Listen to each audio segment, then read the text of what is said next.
Hello guys, good morning po. Yan, happy Sunday to everyone. Happy Sunday to everyone. Napakapal pa rin po ng yelo dito sa likod namin, oh. Yung hagda namin ay puno-puno pa rin ng ice.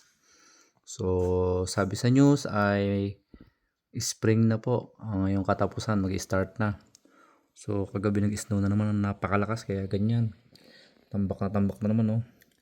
Oh, kita nyo, maabot sa lampas tao yan. Kasi yung mga puno na yan ay, kung makikita nyo yan, ay puting-puti yung mga dahon. So hindi masyado puting-puti ngayon pero makapal pa rin. Ayan o. Zoom natin ng konti. Ayan o, kita nyo. Ang ganda pagmasdan o. So wala pa ako nakikitang squirrel kasi siguro lalamigin sila kung lalabas sila ngayon.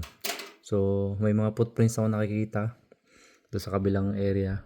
Siguro ano yun, yung mga moose, malalaking paa. Kasi yung mga bear pa naman, di pa naman lalabas ngayon kasi takot pa sila sa lamig, di ba? Tumatago yung ano. Para nag-hibernate sila yung mga bear. Hindi sila pwedeng lumabas kasi lalamigin sila. At ang mga black bear yata, malamigin niya, hindi katulad ng white. So yun lang guys, update lang tayo sa ating isang channel na to and happy Sunday to everyone. Keep safe always. Thank you for watching and don't forget to hit the like, share and subscribe to my channel and God bless you all. Bye bye.